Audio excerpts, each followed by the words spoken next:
భగవాన్ శ్రీ సత్య సాయి బాబా వారి దివ్య ఆశీస్సులతో జనవరి 2026 4వ తేదీన సాయి మన సంస్థ ఆధ్వర్యంలో నిర్వహించిన ప్రత్యేక కార్యక్రమం భక్తులతో కిటకిటలాడింది.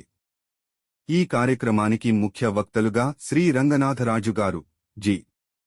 మహేష్ గారు పాల్గొని స్వామి లీలలు, వైభవం, అలాగే సాయి సంస్థ యొక్క ప్రాముఖ్యతను విశదీకరించారు. వారి ప్రసంగాలు భక్తులను ఆధ్యాత్మిక ఆనందంతో నింపాయి. తన తల్లిదండ్రులు తన స్వామి చెప్పినటువంటి జననీ జన్మభూమిచ్చ అని అనుకొని నేను బతకడం కాదు, నాతో పాటు ఒక 100 మందిని బతుకుని ఇవ్వాలనుకొని బెల్లంపల్లి లాంటి ప్రాంతంలో ఒక సాఫ్ట్వేర్ కంపెనీ పెట్టాలనుకోవడమే అదొక పెద్ద టాస్క్. అట్లాంటి ఒక టాస్క్ను తను తీసుకొని తన ముగ్గురు అన్నదమ్ములకు ఒక ఆదర్శ కుటుంబంగా చూపించుకుంటూ ముగ్గురు ఆ ఆడపిల్లలు కూడా సో వాళ్ళ వైఫ్స్ కూడా కలిసి అక్కడ ఒక బ్రహ్మాండమైన కంపెనీ ఎస్టాబ్లిష్ చేసి ఈ రోజు దాదాపుగా 100 చిన్న పనులు చేయండి. మీ మనసులో సంతోషం ఎదగకపోతే, మీ జీవితంలో ఇబ్బందులు కొంచెం తగ్గకపోతే వచ్చిన మీకు తగ్గిన తర్వాతనే, మీరు అనుభవించిన తర్వాతనే, అది అనుభవించి దాని యొక్క లాభం మీరు పొందిన తర్వాతనే మళ్ళీ ఈ గుడిలో కనిపెట్టారు. అప్పటివరకు ఈ ఛాలెంజ్ ఓపెన్ ఛాలెంజ్.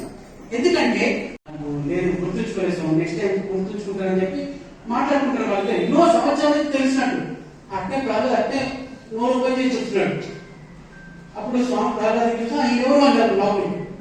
అప్పుడు శ్రీకృష్ణుడు చెప్తాడు, ప్రతిరోజు రాత్రి స్వామి నా దగ్గరకు వస్తారు, వచ్చి నాకు నెక్స్ట్ ఏం చెప్పాలని చెప్తారు. నా మెడిటేషన్ ఉన్నట్టు ఎన్నో డౌట్స్ స్వామి క్లియర్ చేశారు. అట్టే నోట్ తెచ్చాడు. స్వామి గురించి చెప్పడానికి నీ అవసరం ఏంటి, నా అవసరం ఏంటి. మా క్లాస్మేట్ సోమాలియాలో యుఎన్ పీస్ కీపింగ్ పోస్ట్ అయ్యాడు. నేను స్వామి దగ్గర చదువుకున్నాను, అక్కడ నేను వాళ్ళందరికీ స్వామి గురించి చెప్తానని చెప్పి ఇది వెరీ ఫేమస్. మీరు సనాతన చదవచ్చు. వెళ్ళాడు అక్కడికి, స్వామి ఫోటో తీసుకొని వాళ్ళందరూ అక్కడ చాలా వీరరికి ఉంటారు, వాళ్ళందరినీ కూర్చోబెట్టి today I want talk about me అందరి గురించి, మీ అందరికీ నేను చెప్తాను. ఆర్మీ యూనిఫామ్ లో యుఎన్ డ్రెస్ లో ఉన్నాడు. చెప్పండి, వాళ్ళందరూ కూర్చున్నారు. నేను ఒక వ్యక్తి గురించి చెప్తానని చెప్పి స్వామి ఫోటో తీశారు. ఫోటో పిల్లలు నువ్వు ఆడని చెప్పి నేనే చెప్తాను అని